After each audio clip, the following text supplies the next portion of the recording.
Assalamualaikum warahmatullahi wabarakatuh. Perkenalkan, kami dari kelompok 2 akan membahas materi tentang Pancasila dalam konteks ketatanegaraan. Yang pertama yang kita akan bahas yaitu tentang hukum dasar. Apa sih itu hukum dasar? Hukum dasar adalah aturan-aturan dasar yang dipakai sebagai landasan dan sumber bagi berlakunya seluruh hukum atau peraturan atau perundang-undangan dalam penyelenggaraan pemerintahan negara pada suatu negara. Nah, hukum dasar sendiri terbagi menjadi dua, yaitu hukum dasar tertulis, yaitu Undang-Undang Dasar, dan hukum dasar tidak tertulis, yaitu konvensi. Selanjutnya, kita juga akan membahas tentang Undang-Undang Dasar sebagai hukum dasar tertulis. Undang-Undang Dasar sebagai hukum dasar tertulis ini berfungsi sebagai sumber untuk peraturan-peraturan dan perundang-undangan. Nah, dalam naskah Undang-Undang Dasar juga di situ menjelaskan tentang tugas-tugas pokok dari badan-badan pemerintahan suatu negara dan menentukan cara kerja badan-badan tersebut. Jadi pada prinsipnya segala sistem pemerintahan itu sudah diatur dalam Undang-Undang Dasar. Konvensi sebagai hukum dasar tidak tertulis, yaitu aturan-aturan yang timbul dan terpelihara dalam praktek penyelenggaraan negara, meskipun hukum ini tidak tertulis. Konvensi memiliki beberapa sifat pada praktek penyelenggaraan negara. Misalnya, konvensi tidak boleh bertentangan dengan Undang-Undang Dasar. Konvensi harus disetujui oleh seluruh rakyat. Dan konvensi sebagai pelengkap aturan-aturan dasar yang tidak ada pada Undang-Undang Dasar. Untuk contoh konvensi sendiri, misalnya pada pidato pertanggungjawaban Presiden dan Ketua Lembaga dalam sidang tahunan MPR. Kedudukan Undang-Undang Dasar 1945. Undang-Undang Dasar merupakan hukum dasar yang menjadi sumber hukum. Setiap produk hukum seperti undang-undang, peraturan-peraturan, terus keputusan pemerintah, bahkan kebijakan pemerintah harus berlandaskan dan bersumber dari aturan yang lebih tinggi dan tidak boleh bertentangan dengan keputusan atau ketentuan dari Undang-Undang Dasar 1945. Hukum terdiri dari Undang-Undang Dasar 1945, Perpu, TAP MPR, Undang-Undang, terus peraturan pemerintah, kemudian ada keputusan presiden, dan ada peraturan daerah. Sifat Undang-Undang Dasar 1945. Dalam penjelasan UUD 1945 sebelum amandemen, di sana dijelaskan bahwa Undang-Undang Dasar 1945 ini bersifat singkat dan supel, yang artinya Undang-Undang Dasar sudah cukup apabila di dalam isinya memuat pokok-pokok aturan dan memuat garis besar dari instruksi kepada pemerintah pusat untuk menyelenggarakan negara yang sejahtera. Kemudian Undang-Undang Dasar ini yang bersifat singkat dan supel ini cocok dengan Indonesia yang akan terus berkembang, yang akan terus hidup secara dinamis, atau bahkan yang akan terus mengalami perubahan. Selain singkat dan supel, Undang-Undang Dasar 1945 ini bersifat luas dan tidak ketinggalan zaman. Untuk membangun sistem ketatanegaraan mengamandemenkan UUD 45 dari naskah aslinya yang didasari atas pemikiran sebagai 1. Struktur ketatanegaraan terlalu bertumpu pada Majelis Permusyawaratan Rakyat atau MPR sebagai pelaku kedaulatan rakyat. 2. Terlalu besarnya kekuasaan eksekutif. 3. Adanya pasal-pasal dalam UUD 1945 naskah asli yang bersifat luas dan multi-interpretatif. 4. Banyaknya kewenangan presiden mengatur hal-hal penting dengan undang-undang. 5. Rumusan UUD 45 naskah asli tentang semangat penyelenggara negara tidak didukung oleh ketentuan konstitusi yang memuat peraturan yaitu dasar kehidupan demokrasi, supremasi hukum, pemberdayaan rakyat, HAM dan otonomi daerah. 6. UUD 45 naskah asli hanya menghasilkan dua format politik otoriter yaitu demokrasi terpimpin pada masa Orde Lama dan Orde Baru. Di sini saya akan menjelaskan proses perubahan amandemen 1945. A. Usul perubahan pasal-pasal Undang-Undang Dasar dapat diagitakan dalam sidang Majelis Permusyawaratan Rakyat apabila diajukan oleh sekurang-kurangnya 1-3 dari jumlah anggota Majelis Permusyawaratan Rakyat. B. Setiap usul perubahan pasal-pasal Undang-Undang Dasar diajukan secara tertulis dan ditunjukkan dengan jelas bagian yang diusulkan untuk diubah beserta alasannya. C. Untuk mengubah pasal-pasal Undang-Undang Dasar, sidang Majelis Permusyawaratan Rakyat dihadiri oleh sekurang-kurangnya 2-3 dari jumlah anggota Majelis Permusyawaratan Rakyat. D. Putusan untuk mengubah pasal-pasal Undang-Undang Dasar dilakukan dengan persetujuan sekurang-kurangnya 50% ditambah 1 dan seluruh anggota Majelis Permusyawaratan Rakyat. E. Khusus tentang bentuk negara kesatuan Republik Indonesia tidak dapat dilakukan perubahan. Dinamika pelaksanaan Undang-Undang Dasar 1945 sejak awal kemerdekaan hingga era global. Pada masa yang pertama, ada yang namanya masa kemerdekaan yang dimulai dari tahun 1945 sampai tahun 1949. Pada masa ini merupakan masa revolusi fisik bagi bangsa Indonesia yang harus berjuang lagi mempertahankan kemerdekaan Indonesia dari rongrongan penjajah yang tidak mau mengakui kemerdekaan Indonesia. Pada masa ini pula terjadi penyimpangan sistem pemerintahan dari presidensial ke parlementer, di mana terjadi pengubahan bentuk negara dari NKRI atau Negara Kesatuan Republik Indonesia menjadi RIS atau Republik Indonesia Serikat yang sesuai dengan hasil sidang KMB. Namun keadaan tersebut tidak berlangsung dengan lama, karena tepatnya tanggal 17 Agustus 1950, bentuk negara Indonesia kembali lagi ke bentuknya yang semula, yaitu NKRI dengan undang-undangnya yaitu UUDS 1950. Namun, pelaksanaan UUDS ini tidak memuaskan rakyat dan stabilitas nasional tidak dapat tercapai.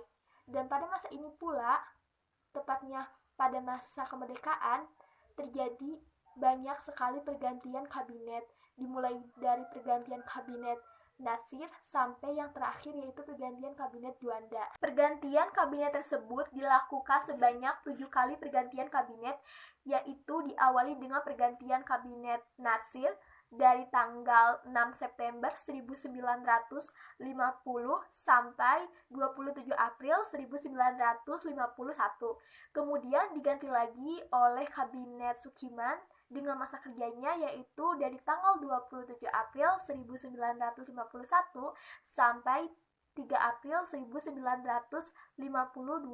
Kemudian diganti lagi oleh kabinet Dilovo dengan masa kerjanya yaitu dari 3 April 1952 sampai 1 Agustus 1953. Kemudian setelahnya diganti lagi oleh kabinet Ali Sastrowijoyo I dengan masa kerjanya yaitu dari tanggal 1 Agustus 1953 sampai 12 Agustus 1955.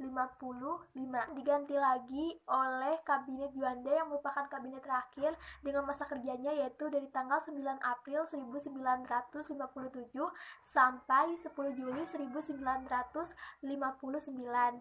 Nah, pada masa ini banyak sekali pergantian kabinet.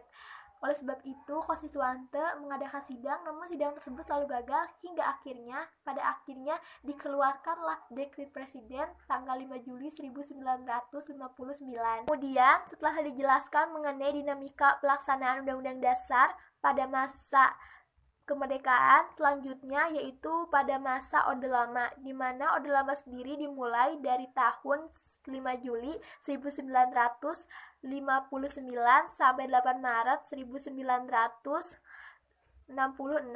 Nah, pada masa ini itu berlangsung saat penyerahan Super Semar kepada Letjen Soeharto yang merupakan presiden pada masa Orde Lama itu. Namun, pada masa Orde Lama ini banyak sekali penyimpangan-penyimpangan terhadap Pancasila, misalnya Nasakom, pengangkatan presiden seumur hidup, dan juga pembubaran DPR oleh presiden. Dan untuk ciri-ciri Orde Lama sendiri yaitu pertama, mempunyai landasan ideal berupa Pancasila dan landasan strukturalnya yaitu Undang-Undang Dasar 1945. C. Masa Orde Baru. Orde Baru lahir sejak diselenggarakannya Seminar TNI AD Yang kedua di Seskoat, Bandung, pada tanggal 25 sampai dengan 31 Agustus 1966. Ciri-ciri Orde Baru hampir sama dengan Orde Lama, kecuali landasannya yang sedikit mengalami perubahan. Landasan konstitusionalnya tetap UUD 1945, tetapi landasan strukturalnya adalah Kabinet Ampera, sedangkan landasan operasionalnya adalah TAP MPR sejak Sidang Umum keempat tahun 1966. D. Masa Reformasi. Proses reformasi dewasa ini terdapat berbagai pendapat dan kajian untuk mengamandemenkan UUD 1945, karena UUD 1945 harus bersifat fleksibel, yaitu mampu menyesuaikan diri dengan perkembangan bangsa dan negara Indonesia. Keinginan untuk mengamandemenkan itu juga muncul karena adanya sifat multi-interpretable pada pasal-pasal UUD 1945, sehingga mengakibatkan adanya sentralisasi kekuasaan terutama presiden di masa Orde Lama maupun Orde Baru. Perubahan ini dimaksudkan untuk menyempurnakan batang tubuh UUD 1945 dan tidak mengubah pembukaan UUD 1945, karena pembukaan UUD 1945 merupakan ikrar berdirinya Negara Kesatuan Republik Indonesia dan ia memuat Pancasila sebagai dasar negara.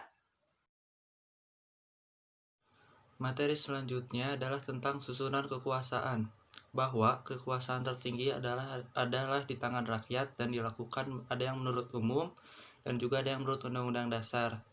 Bila menurut umum, yaitu yang pertama, kekuasaan ada di tangan rakyat, yang kedua, pembagian kekuasaan, yang ketiga, pembatasan kekuasaan, yang keempat, pengambilan keputusan, yang kelima, pengawasan. Dan ada juga yang menurut Undang-Undang Dasar sebagaimana tercantum dalam Undang-Undang Dasar 1945 adalah sebagai berikut. A. Kekuasaan eksekutif didelegasikan kepada Presiden pada pasal 4 ayat 1 Undang-Undang Dasar 1945. B. Kekuasaan legislatif didelegasikan kepada Presiden, DPR, dan juga DPD pada pasal 5 ayat 1, pasal 19, dan pasal 22C Undang-Undang Dasar 1945. Yang C. Kekuasaan yudikatif didelegasikan kepada Mahkamah Agung atau MA pada pasal 24 ayat 1 Undang-Undang Dasar 1945. D. Kekuasaan inspektif atau pengawasan didelegasikan kepada Badan Pengawasan Keuangan atau BPK dan Dewan Perwakilan Rakyat atau DPR pada pasal 20A ayat 1. E. Dalam Undang-Undang Dasar 1945, hasil amandemen tidak ada konsultatif sebelum Undang-Undang diamandemen. Kekuasaan tersebut dipegang oleh Dewan Pertimbangan Agung atau DPA. Di sini saya akan menjelaskan tentang sistem ketatanegaraan. Ada 7 kunci pokok sistem pemerintahan negara Indonesia. Yang pertama yaitu negara Indonesia adalah negara yang berdasarkan atas hukum atau Rechtsstaat dan tidak berdasarkan atas kekuasaan belaka atau Machtsstaat.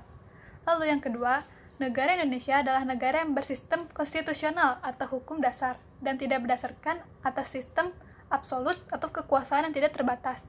Lalu yang ketiga, kekuasaan negara yang tertinggi adalah di tangan rakyat karena negara Indonesia adalah negara yang demokrasi atau demokrat. Lalu yang keempat, Presiden adalah penyelenggara pemerintahan negara tertinggi di bawah Majelis Permusyawaratan Rakyat, karena Presiden dipilih langsung oleh rakyat dan bukan lagi mandataris dari MPR. Lalu yang kelima, Presiden tidak bertanggung jawab kepada Dewan Perwakilan Rakyat. Yang keenam, Menteri Negara adalah pembantu Presiden, dan Menteri Negara tidak bertanggung jawab kepada Dewan Perwakilan Rakyat. Lalu yang ketujuh, kekuasaan kepala negara tidak terbatas, namun kepala negara tidak dapat membubarkan DPR dan MPR. Susunan ketatanegaraan. Yang pertama ada suprastruktur politik. Artinya, sistem politik yang keberadaannya resmi dan mengikat, atau lembaga-lembaga yang bersifat formal seperti yudikatif, eksekutif, atau legislatif. Nah, contoh dari suprastruktur politik ini yaitu Presiden, Wakil Presiden, DPR, MPR, dan MK. Nah, suprastruktur politik ini diatur oleh perundang-undangan. Nah, yang kedua ada infrastruktur politik, yaitu lembaga-lembaga atau kelompok-kelompok yang ada di masyarakat. Nah, seperti partai politik atau lembaga swadaya masyarakat, media massa, pokoknya semua hal yang bersifat independen yang membantu kebijakan pemerintah. Infrastruktur politik ini bersifat informal dan berpartisipasi aktif dalam peraturan-peraturan atau dalam membuat kebijakan pemerintah. Keduanya berbeda tapi saling membantu. Itulah pembahasan serta penjelasan dari kelompok kami. Semoga apa yang kami sampaikan bisa bermanfaat untuk teman-teman. Dan mohon maaf bila masih banyak kesalahan serta kekurangannya. Terima kasih. Wassalamualaikum warahmatullahi wabarakatuh.